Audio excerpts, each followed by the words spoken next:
Buenos días, queridos amigos de la Fábrica de la Ciencia. Hoy la fábrica se viste de gala porque tenemos a un viejo amigo y colaborador del programa desde hace ya muchos años, Nacho Ares. Muy buenos días, Nacho.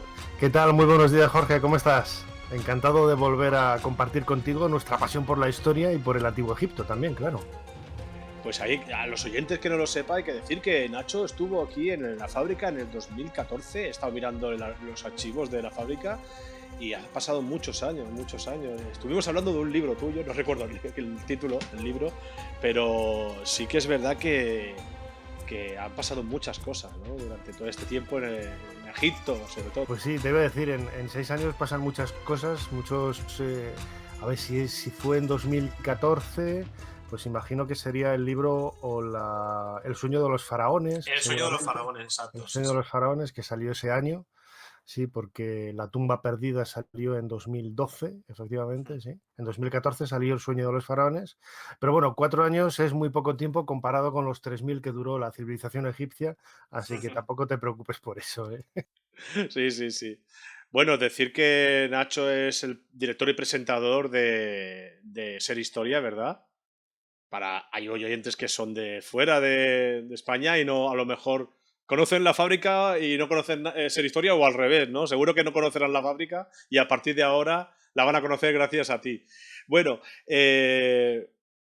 vamos a hablar de egiptólogos de la actualidad, ¿vale? Ya en otro momento estuvimos hablando con otro egiptólogo, estuvimos hablando de egiptólogos históricos, ¿no? A lo largo desde que comenzó la egiptología hasta hasta hace 20, 30 años atrás. Pero ahora vamos a hablar de egiptólogos en activo, que están trabajando e investigando en Egipto, en la actualidad. Y vamos a empezar por uno que, bueno, todos, todos los que tenemos aquí en los dos monitores que tengo preparado, todos, quieras o no, hemos leído algo sobre ello, incluso tú has tenido la suerte de poder hablar con alguno, ¿no? Nicholas Reeves, ¿qué nos podías decir de este egiptólogo? Pues mira, a Nick Reeves, como... Bueno, le conocemos los que tenemos un poco más de trato con él. Yo lo conocí pues siendo un adolescente, ¿no? Porque piensa que muchos de sus libros, sobre todo fue uno que apareció, bueno, a colación un poco, creo que fue en 1990, a colación de lo que ya se estaba preparando como el 70 aniversario del descubrimiento de la tumba de Tutankamón. Era un libro que se llamaba, yo lo tenía en inglés, The Complete Tutankhamun. Aquí se tradujo como Todo Tutankamón, ¿no? Todo Tutankamón, sí. Que lo publicó la editorial Destino. Estas son las cosas del directo, se puede hacer, ¿no? Porque el libro Sí, lo sí, tengo aquí. perfectamente. Yo, es que me pilla mi biblioteca un poco lejos de aquí. No me puedo... exacto, este también lo tengo yo. Bueno, Esto es un clásico, es un clásico.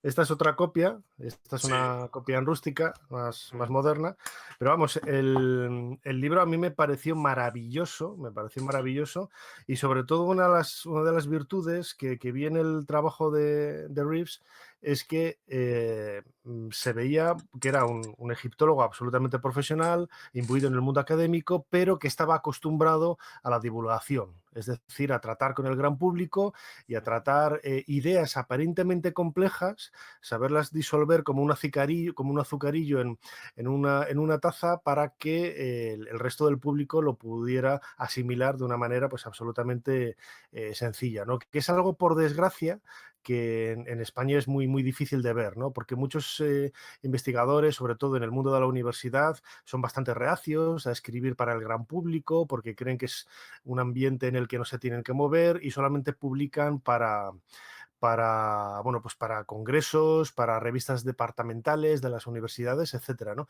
En cambio, en el Reino Unido, que es también un ambiente que yo conozco bastante muy bien por haber estudiado allí en la Universidad de Manchester, yo recuerdo que me comentaba mi tutora Joyce Tildesley que tienen una especie como de acuerdo en el sentido de que todos los años tienen que publicar al menos un libro de divulgación, ¿no? Eso es algo que es imposible e inviable en nuestro país precisamente por eso, ¿no? Porque hay muchos profesores que ni siquiera publican en un ambiente académico en ese año, pues imagínate una obra de divulgación para el gran público, ¿no? Y Nicholas Reeves fue un referente en ese sentido, ¿no? Y acercó la figura de Tutankamón pues de una manera pues muy muy atractiva, ¿no? Incluso tocando temas que aparentemente están muy alejados del mundo más ortodoxo, más académico, como el de la maldición.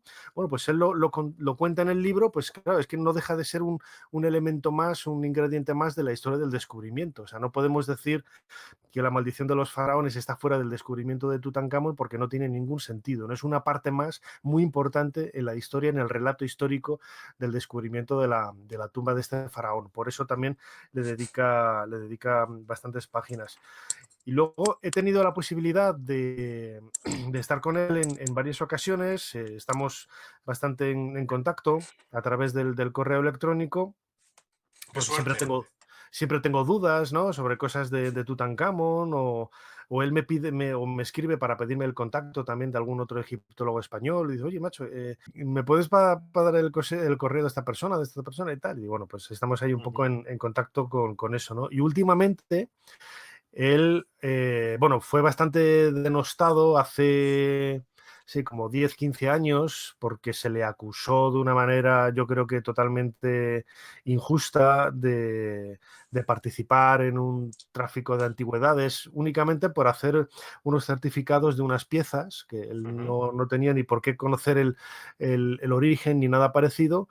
Bueno, pues fue la excusa perfecta para que en Egipto se le viera de aquella manera, ¿no? Luego el problema pues, consiguió solventarse y volvió a la investigación, además desde una manera pues casi tangencial con la historia del estudio, ¿no? de la superficie, de la pared norte y oeste de la cámara funeraria de Tutankamón, que publicó la empresa Factumarte en Internet, cuando hizo el escaneo de las paredes de la cámara funeraria, y a través de ahí encontró lo que él intuye que son esas habitaciones que pueden estar ocultas en esta tumba, ¿no? Y a partir de ahí, bueno, pues retomó un poco el trabajo y también bueno, pues quizás el lado más visible, más público de Nicholas Reeves como egiptólogo, ¿no?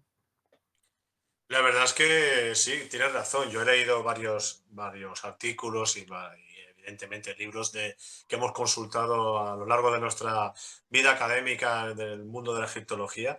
Y bueno, es un referente para mí, es uno de los referentes y uno de los máximos exponentes en el mundo de la egiptología actual. Puede tener alguna discusión, seguro, por parte de otros egiptólogos, pero sucede con todos los egiptólogos que vamos a hablar hoy. Claro.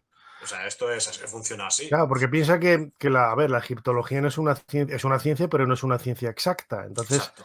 tienes que ir demostrando cosas a partir de evidencias. Lógicamente, tienes que respaldarlo con evidencias sólidas, pero en muchas ocasiones esas evidencias están respaldadas de una manera pues un tanto sui generis, ¿no? Pueden tener diferentes interpretaciones, que es lo que abre el diálogo, la conversación y en definitiva enriquece toda esa investigación desde el punto de vista egiptológico, ¿no? Por ejemplo, con estas puertas que ha encontrado Reeves, yo le comentaba en una ocasión, él está convencido de que es la tumba de Nefertiti la que hay más allá de esas puertas, ¿no? Y yo le decía bueno, que yo creo que hay algo, porque eso es obvio, parece obvio que hay algo ahí detrás de esas puertas, pero tampoco estoy muy convencido de que sea Nefertiti bueno, la dueña de esas galerías que se extienden, ¿no? Más allá de esas paredes. Pero es una historia apasionante, ¿no? Porque todo lo que sea misterio, enigmas, hacerse preguntas, ¿no? Sobre lo que ya conocemos, algo tan evidente, muchos lo hemos pensado, ¿no? Lleva descubierta la tumba desde el año 1922 y tienen que pasar 100 años para que alguien se detenga a ver un cartucho en la pared de la tumba y se dé cuenta de que por debajo de la pintura, donde aparece el nombre de Ay, está escrito el nombre de Tutankamón. Y es que es absolutamente evidente, lo ves a ojos vista, ¿no? Y nadie se había percatado de ese detalle, hasta que llega Reeves con esas maravillosas imágenes de Factum Art en una resolución extraordinaria, amplía la fotografía y lo ve, y se da cuenta y lo demuestra. Y es que está ahí, no hace falta, eso no tiene ningún género de dudas, ¿no? Lo que ya te está diciendo que esa tumba, antes de ser de Tutankamón, pertenecía a alguien, ¿no? y es un tema apasionante, la historia de la reutilización de tumbas, de la reutilización de ajuares funerarios, que ya se había dicho también por otros objetos de la tumba de Tutankamón, es un tema que a mí me fascina desde hace décadas, claro. Bueno, pues ahora vamos a pasar a otro egiptólogo que lleva muchísimos años. Yo creo que le va a quitar el récord a Om Seti. Mark Lerner. Mark Lerner lleva muchísimos años en la llanura de Giza, en la meseta de Giza. Pues sí, y además siempre lo he dicho, es un personaje bastante singular porque yo le he visto en varias ocasiones, le conocí la primera vez en Madrid, cuando él vino invitado por National Geographic a uno de los documentales de televisión en los que él participaba sobre bueno, pues esto fue en 2003, ¿no?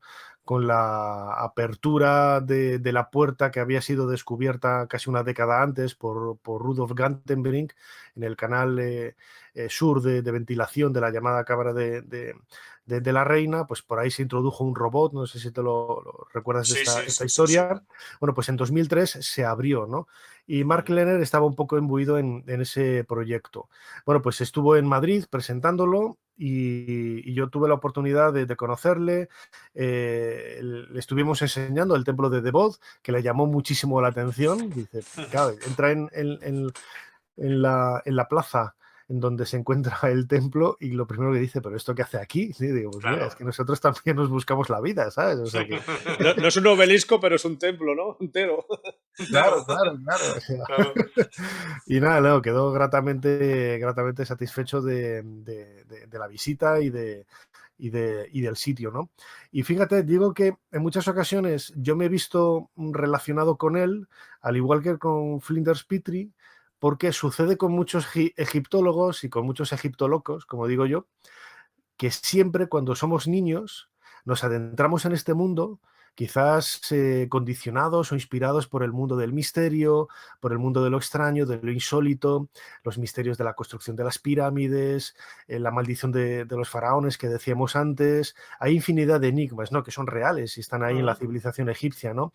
Hay otros que especulan más y hablan de que, bueno, ellos no pudieron haberlo hecho con los métodos de trabajo que tenían y tuvieron que haber recibido ayuda de alguien, ¿no? No sabemos si de los atlantes, de naves espaciales de otros planetas, etcétera, ¿no?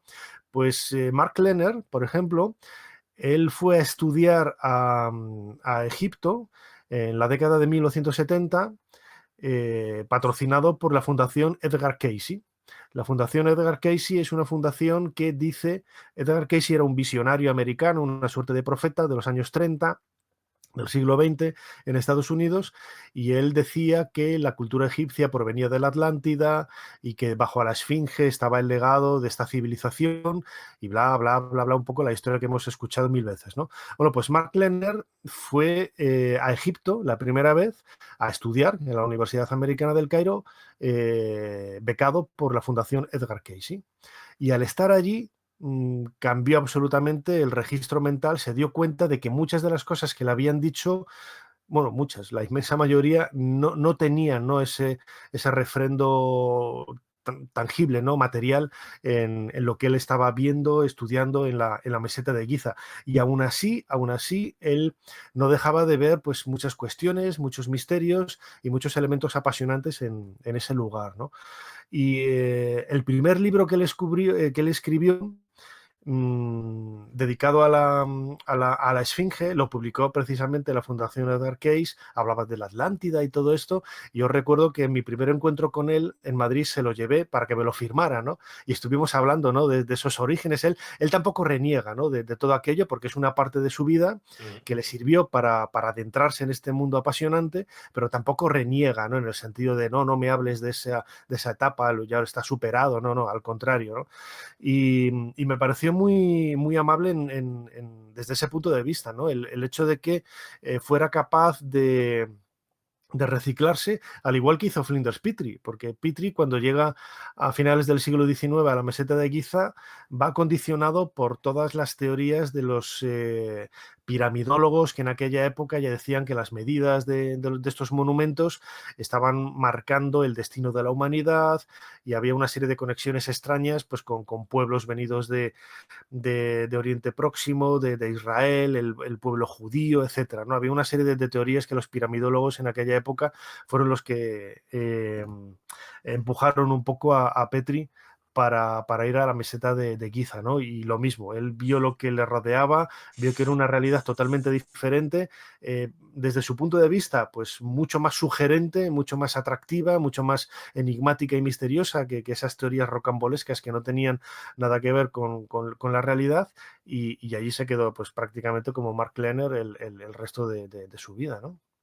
Bueno, si hay algún egiptólogo que es, bueno, más que problemático, es que carismático, porque seguro que los oyentes, aunque no tengan ni idea de egiptología, alguna vez lo habrán visto, porque ve una cámara y allí se va. O sea, tú vas con tu cámara para grabar, yo que sé, una boda y él aparece delante de la cámara. Ese es Zai Hawass. Menudo personaje. Sí, mira, con Hawass tengo muy buena relación, nos escribimos cada poquito o hablamos por videoconferencia cada poco. Estuve hace unos días hablando con él precisamente, pues preguntándole qué tal estaba por lo del confinamiento y tal. Él dio una conferencia en Madrid justo antes de comenzar todo este problema del coronavirus, y yo tuve el honor de presentarla, ¿no? Porque nos conocemos desde hace prácticamente casi 30 años. Ujú. Y, y la primera vez que yo lo conocí fue en la meseta de Giza junto con Javier Sierra. Fuimos los dos y bueno, pues estuvimos con él, y desde entonces yo no he perdido el contacto con él, ¿no? Y mantenemos una muy buena amistad. Y es gracioso porque él me llama Najo, no me llama Nacho.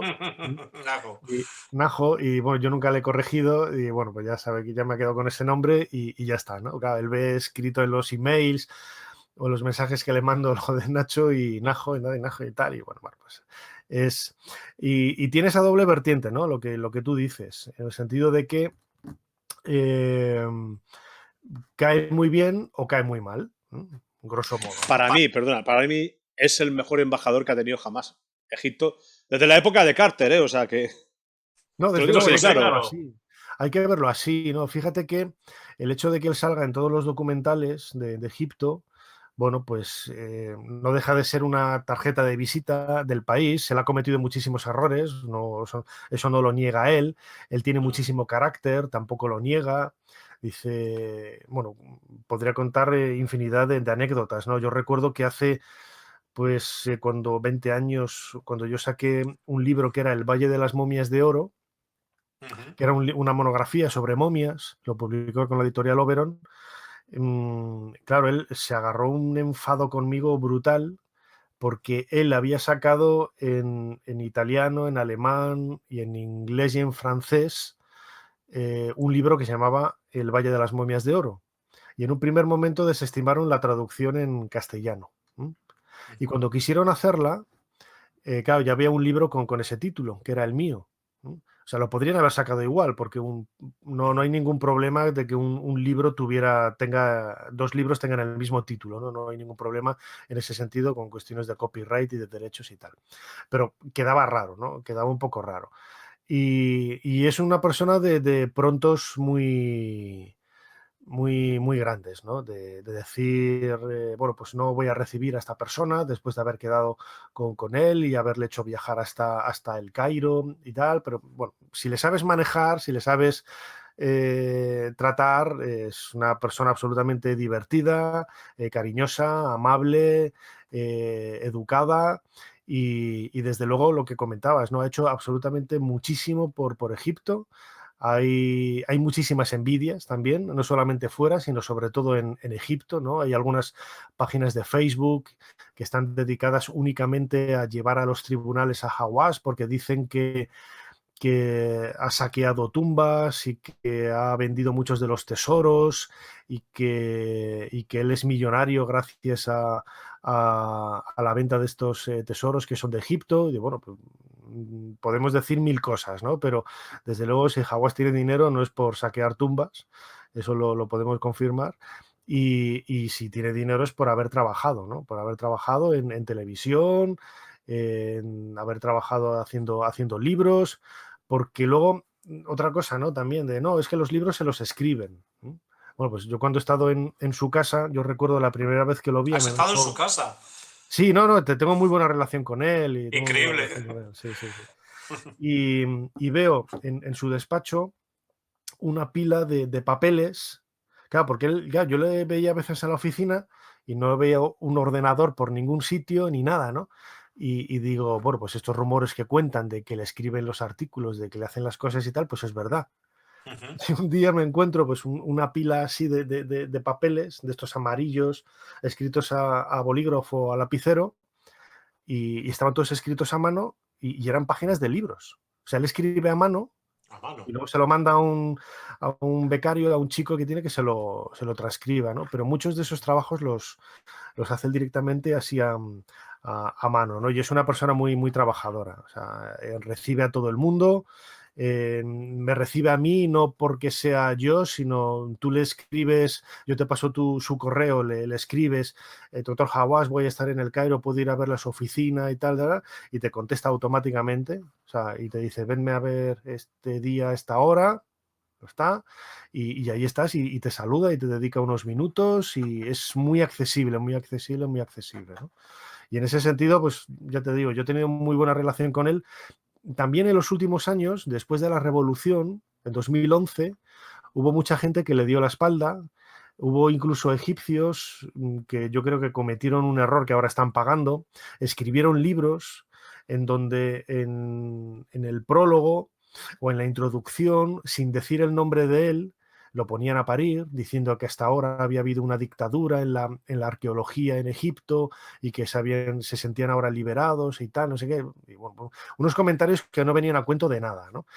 Y ahora, pues esas palabras se las tienen que comer porque Hawass ciertamente no tiene la misma plataforma visible como ministro, ¿no? Porque estuvo realmente como ministro un mes o dos, ¿no? Porque fue Ujú. nombrado ministro a finales de enero de 2011 y la revolución pues prácticamente fue en esos días, ¿no? Y, y él, en cambio, pues sigue, ¿no? Sigue ahí muy presente en todo lo que hace, tiene cargos honoríficos como embajador de la cultura egipcia, sigue teniendo muy buena relación con National Geographic, con Discovery Channel, con diferentes productoras que son con las que hacen trabajos. Y él valora sobre todo, yo siempre lo he comentado muchas veces con él, el hecho de que, lo que decía antes, ¿no? A partir de 2011 mucha gente le dio la espalda y yo, que estuve allí durante la revolución, no dejé de estar en contacto con él, ¿no? Para ver qué tal estaba, qué hacía y tal. Y cada vez que iba a Egipto, que son varias veces al año, siempre iba a verle, ¿no? Y eso también él lo agradece. Eso también lo agradece porque ha habido mucha gente que se ha interesado, bueno, se ha beneficiado de él por merios intereses, pero bueno, a nosotros nos une una amistad desde hace muchísimos años que va más allá de la egiptología y del trabajo convencional, ¿no? Pues, ¿qué quieres que te diga? Pero para noviembre tengo pensado hacer una macro vídeo entrevista Ujú, que podrán asistir todos los egiptólogos hasta 75 que tenemos en la plataforma de Smith. ujú. O sea, todos pueden intervenir en esa macro entrevista y me encantaría tener a Said Hawass. Si pues, es posible, no lo sé, pero bueno. Sí, yo hablo con él vamos, cuenta con ello casi, vamos, Es no, para conmemorar el aniversario del descubrimiento de Tutankamón, claro. Ujú. en noviembre. Sí, una muy buena propuesta. Yo se lo comento y él a lo mejor, en vez de entrar, lo que hace es mandaros un vídeo de saludo o Vale. entra directamente a una hora determinada y, Sí, y sí. luego se va y tal, pero seguro, Ni- contad con ni- él, algo seguro, ¿eh? Ningún problema, ningún problema. Además, será un vídeo bastante largo, o sea, una videoconferencia bastante larga. Bueno, pasamos a otro. Ahora ya nos vamos al Valle de los Reyes. tenemos que hablar de Ken Weeks. Hombre, esto es historia viva de la egiptología, todavía. También. Jean-Philippe, que estuvo en Saqqara. Sí, Jean-Philippe Loé, sí. Mira, Jean-Philippe Loé yo tuve la oportunidad de conocerlo un par de Vale. años antes de que muriera. Lo conocí en su casa de Saqqara. Qué gran Y, personaje. pero vamos, yo dándole la mano le decía, estoy dando la mano a alguien que dio la mano a Howard Carter. Exacto.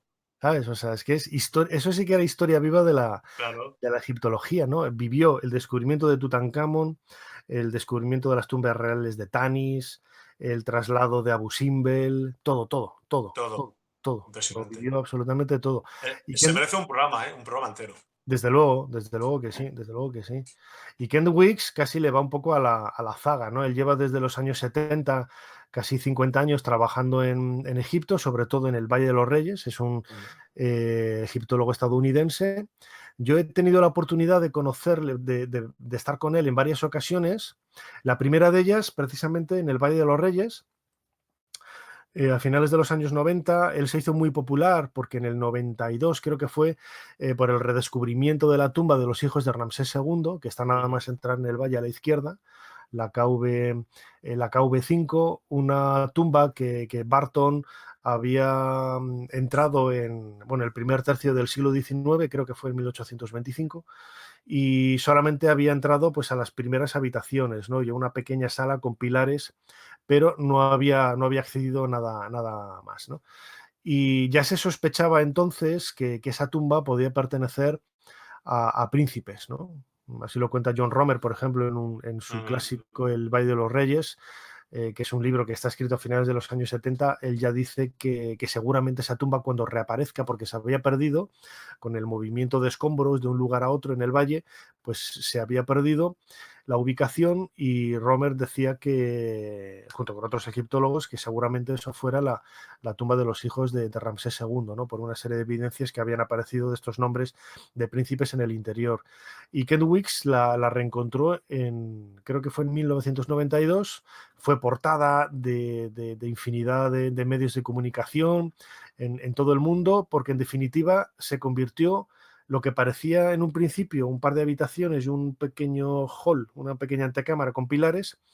No, había una galería enorme que toda tachonada de cámaras funerarias a los lados, que bajaba a otro nivel diferente, también con más galerías y más cámaras. En definitiva, la tumba más gigantesca, más grande de Egipto, y por supuesto la tumba más grande del Valle de los Reyes, ¿no? Y Ken Weeks ha estado en varias ocasiones en España, una de ellas invitado por Discovery Channel para presentar un documental de televisión precisamente sobre los hijos de Ramsés II.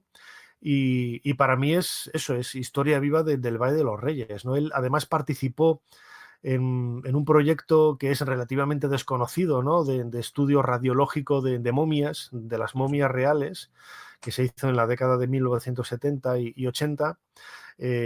Y se hizo un estudio cefalométrico.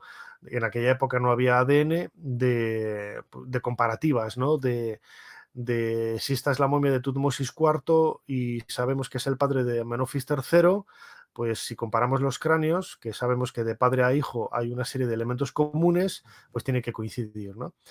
Y fue el primero en llamar la atención sobre el hecho de que seguramente muchas de las momias aparecidas en los escondites, sobre todo en el de momias reales de Deir el-Bahari en 1881, pues las momias están mal identificadas, ¿eh? Porque lo que decía ahora, la de Tutmosis IV no coincidía con la de Amenofis III. Padre e hijo ahí no coincidían. Tenían que ser otros personajes, ¿no? Y en el libro tiene varias tablas interesantes. Claro, la única que coincide prácticamente es Tutmosis III y Tutankamón, que apareció en su tumba. Claro, de esa no hay duda, Claro. ¿no? Pero la historia es bastante curiosa, es bastante singular, y nos adentra una vez más en lo que decíamos al principio, ¿no? Que no hace falta inventarse historias de llegadas de platillos volantes, ni en la Atlántida, ni nada parecido, para ver realmente que Egipto está llena de misterios y enigmas históricos realmente apasionantes, ¿no? Que lo convierten en una cultura muy viva, todavía con muchas preguntas que responder. Además, el valle no está agotado, por mucho que lo dijera en su momento. Davis, ¿no? Exacto. Sí, bueno, Theodore eso Davis, sí. Lo dijo Belzoni en el 19, lo dijo Theodore Davis, ¿no? Sí, También, antes de abandonarlo a principios del siglo XX. Y mira, John Romer me decía una vez, cuando lo entrevisté hace años, me decía, la única manera que tenemos de saber cuántas tumbas quedan en el valle es agarrar una escoba, te pones a barrer, quitas todos los escombros y vas a ver Exacto, los agujeros que hay, ¿no? Es la única claro. manera, porque seguramente hay muchas cosas que resolver. Y sobre todo las tumbas de las reinas, ¿no? De la 18 dinastía, que ese es otro de los grandes enigmas. ¿Dónde están? ¿Dónde están enterradas? ¿Mm? Ujú. Así que hay muchos enigmas todavía por resolver. Me parece que vamos a tener que hacer más de un programa, más de una entrevista a Nacho Ares para poder.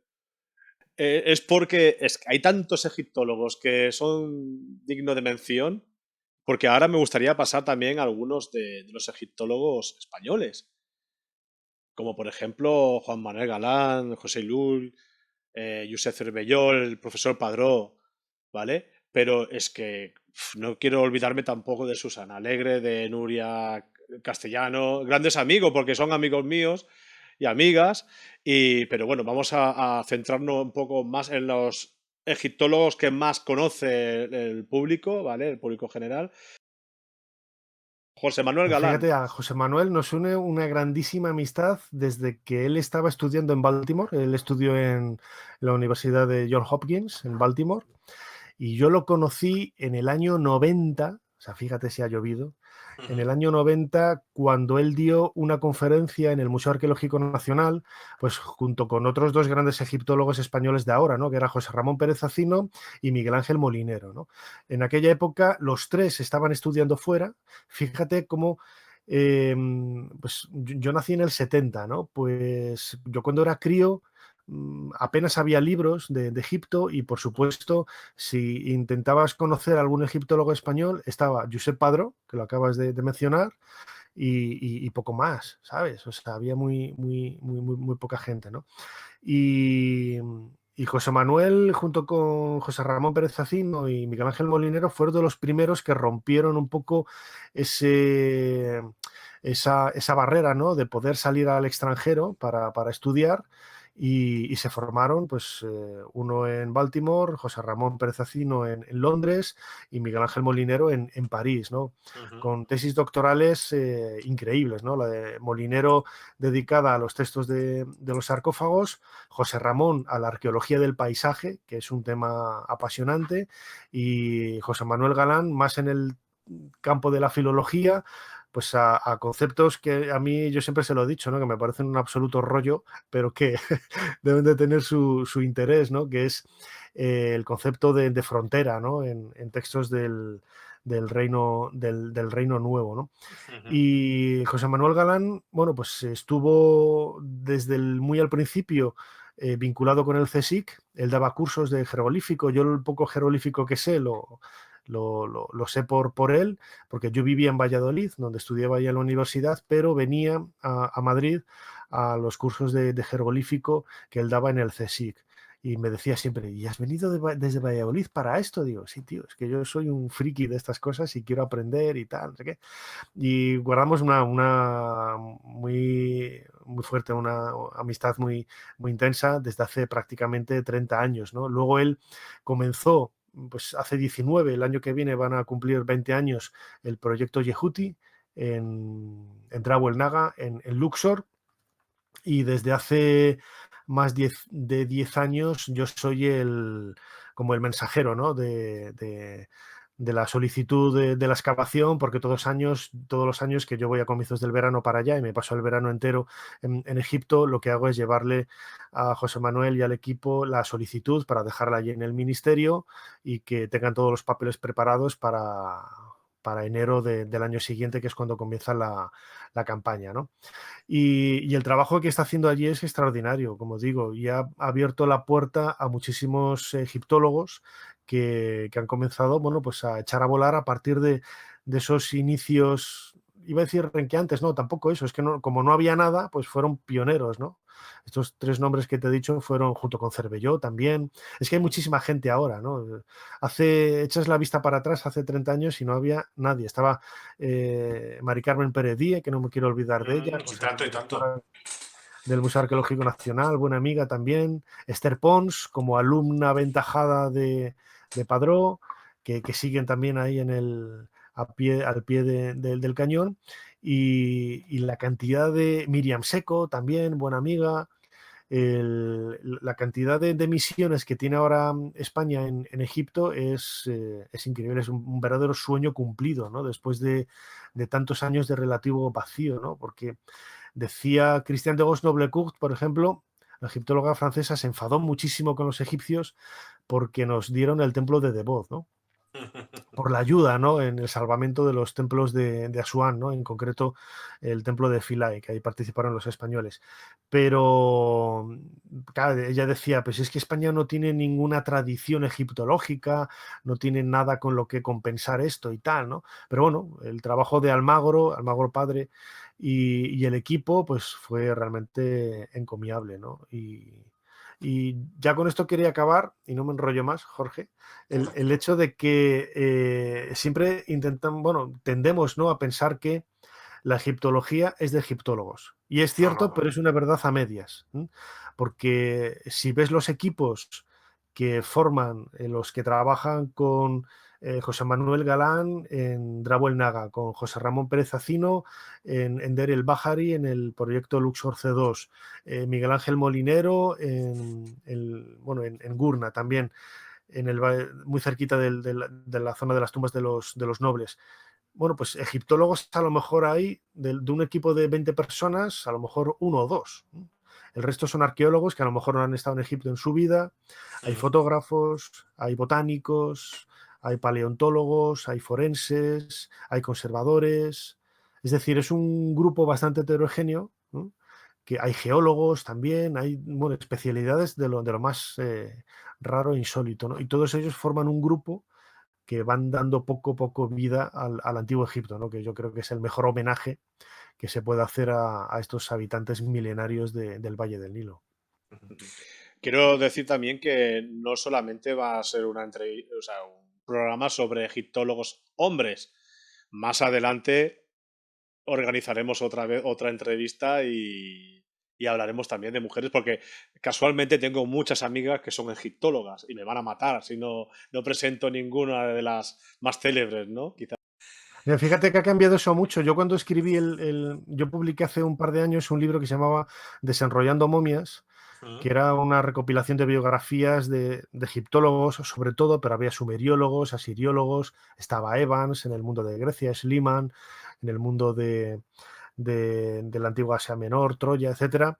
Y claro, eran 15 biografías y eran todo hombres, ¿no? No había mujeres, porque claro, es como la época dorada, la primera época dorada de la historia de la arqueología, y solamente había hombres en aquella época, pero poco a poco, ya desde Margaret Murray, yo creo que fue una de las pioneras, la mano derecha de Flinders Petrie, y que poco a poco, Omseti, por ejemplo, Dorce Luisidi Omseti fue la primera mujer arqueóloga que trabajó para el Servicio de Antigüedades, porque hoy se la toma como, bueno, es que es una mujer mística, es una mujer tal cual. No, Omseti tenía como entretenimiento, por así decirlo, lo del misticismo y todo eso, ¿no? Pero Ken Weeks, por ejemplo, que la conoció y tenía muchísima amistad con ella, porque pasaban juntos las Navidades y este tipo de cosas, me decía que siempre separaba lo que era su faceta personal de mujer mística, de esa creencia que ella tenía, que era la reencarnación de una sacerdotisa de la época de Seti I, de la parte más académica, ¿no? Porque ella tiene infinidad de publicaciones académicas, escribía, por ejemplo, muchos de los artículos y libros de Selim Hassan, que es uno de los grandes popes de la egiptología egipcia de los años 50 y 60, pues esos trabajos son de Omseti, ¿eh? No son de Selim Hassan, los escribía ella, ¿no? Y esto es reconocido por todo el mundo, ¿no? Eso me lo comentaba una vez Hawass. Y sin embargo, pues parece que hoy solamente se ve en ella esa parte más más mística, más alocada, más excéntrica, etcétera, ¿no? Pero fue una egiptóloga extraordinaria con un valor desde el punto de vista de la ortodoxia del mundo académico realmente increíble, ¿sí? A mí me caía muy bien esta señora. Ujú. Me caía muy bien. Le tenía mucho respeto. Me dio mucha pena cuando nos dejó. Y hace Sí, años sí, ya sí. por eso. Esto hace Sí, en muchos el años, pero 81 bueno. fue, murió en el 61, pero 81, sí. sí, pero un personaje carismático. Desde luego, ¿no? Y luego había, a ver, ha habido otras mujeres como he mencionado a Christiane de Gosnoble-Court, ¿no? Y Mari Carmen Peredie, por ejemplo, en España ha Sí, sido pionera. Esta mujer sí que ha sabido romper barreras, no solamente en el mundo académico aquí en España, sino también en Egipto, como ser directora de una misión arqueológica allí, ¿no? De donde les trae a todos ahí a rajatabla y la respetan de una manera muy intensa, ¿no? Miriam Seco, también otra mujer, lleva muchos años trabajando en el templo de Tutmosis III, un templo que parecía que estaba ya todo dicho de él y en absoluto, ¿no? En absoluto. Ya ha sabido sacarle partido y ha sabido rehacer muchas de las interpretaciones que se habían dado hasta ahora de este templo, ¿no? Es un trabajo increíble el que están haciendo todos ellos. ujú. Bueno, pero vamos a seguir con con el guión que había preparado. Josep Padró. Josep Padró me daba miedo cuando lo conocí. Qué hombre más serio. Sí, sí. Qué hombre más serio, pero qué gran persona. No, desde luego. O sea, yo no lo conozco personalmente. He estado en varias conferencias que ha dado él en Madrid, pero lo que decía antes, tengo muy buena relación, soy muy amigo de Esther Pons, que es como la Sí, sucesora, ¿no? sí, sí, sí. de Padró, ahora como codirectora también de la misión en Oxirrinco. Es Renko. Y la verdad es que el Padró, yo lo recuerdo siendo crío, pues de ese libro, ¿no? De la civilización egipcia que hemos utilizado todos, ¿no? Para conocer un poco, porque era la única historia que había en castellano, ¿no? Estaba los 3 volúmenes de Jacques Piguet, que Ujú. es un clásico, ¿no? También de la egiptología en castellano, que en realidad no era egiptólogo, era abogado, pero entusiasta de la egiptología, era belga, y el libro es muy bueno con los errores típicos, ¿no? Pero vamos, no es que sean errores, es que son datos que ya están superados, ¿no? Pero iba a decir de François Domá, no, de Padró, y estaba pensando en François Domá porque Padró estudió con François Domá, ¿no? Que es otro de los grandes popes Ujú. de la egiptología francesa. Y el trabajo que él ha estado haciendo en Oxirrinco es espectacular, ¿no? Y ha dado pie a esa misión arqueológica que hoy sigue pues dando muchos frutos, ¿no? En el sentido de que el trabajo que ha heredado Mascot y Pons, las dos, pues están, bueno, pues yo creo que viene de muy buenas manos, ¿no? Padró fue ese pionero junto con Almagro también, lo que pasa que Almagro era más de arqueología ibérica, aunque le tocó trabajar allí en Egipto en esas circunstancias, pero Josep Padró siempre ha estado vinculado al mundo de la egiptología al más puro, bueno, al 100%, ¿no? Por así decirlo. Ujú. Bueno, decir a los oyentes, ya aprovecho para anunciar que dentro de poco tendremos al profesor Cervelló y a Daniel Vivas para hablar del proyecto que tienen allí en Egipto, la Universidad Autónoma de Barcelona, Homer, sí, el Comer Hammesin. Y lo tendremos dentro de poco. Pero Cervelló hablaré con que voy a hablar dentro, o sea, en un par de semanas o 3 tendremos el programa, la entrevista. Pasaré al segundo de a bordo de IEPOA, del Instituto de Estudio del Próximo Oriente Antiguo, de la Universidad Autónoma de Barcelona. José Lull, otro profesor, madre mía. Es que esto es que al final nos conocemos casi todos. Con José Lull también me une una amistad desde hace muchísimos años, no al igual con Cervelló. Si es que lo bueno que tiene esto es que es un grupo muy pequeño de gente y yo como siempre he estado dentro pero fuera al mismo tiempo porque he trabajado sobre todo en medios de comunicación, tengo una extraordinaria relación con todos, ¿no? Y, y con José Lull, por ejemplo, le entrevisté hace pocas semanas para Ser Historia, hablando de los ladrones de tumbas, ¿no? En el antiguo Egipto, ¿no? es un tipo extraordinario, muy divertido y además que toca una de las facetas de la egiptología que en las últimas décadas parece que está reverdeciendo, ¿no? Que es la relación de los monumentos con las estrellas, ¿no?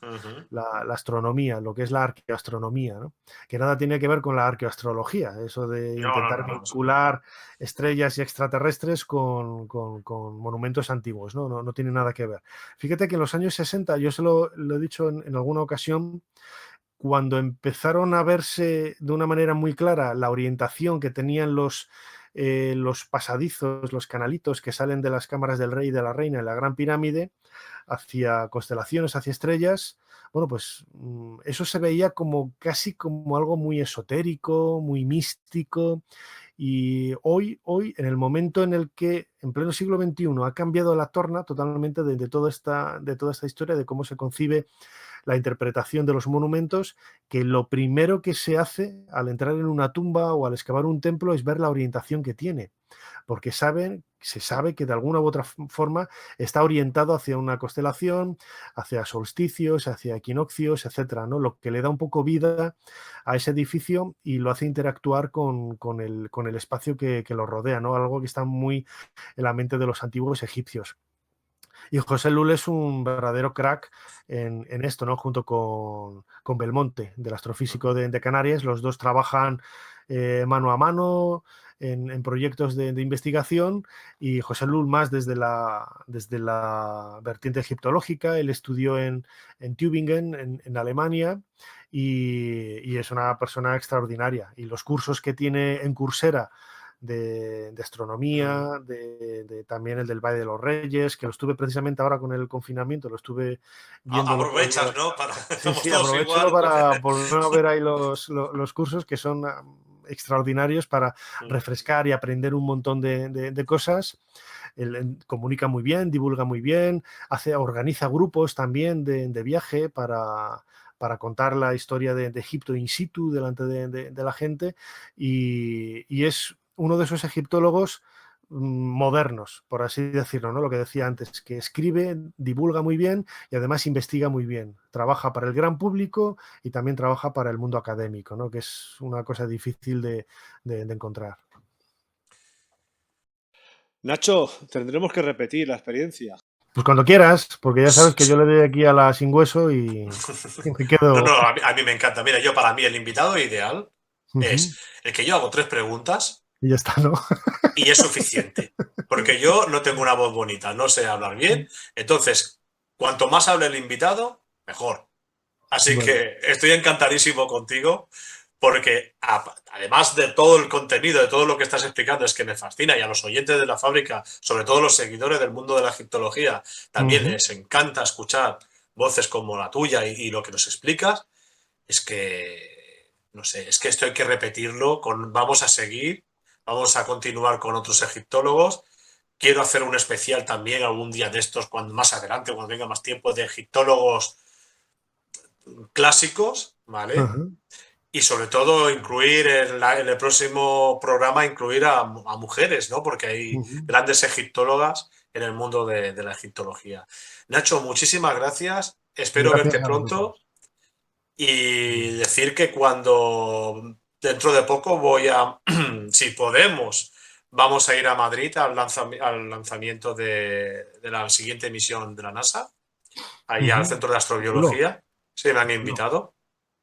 Pues cuando vaya a Madrid, quedo contigo. Tú vives en Madrid ahora, creo. Sí, yo vivo en Madrid capital. Vale. Sí. Pues cuando vaya a Madrid, quedamos y nos tomamos una cerveza, lo que haga falta. Claro que sí. Y seguimos hablando de egiptología. Muchísimas gracias. Gracias a ti. Un abrazo muy fuerte para todos.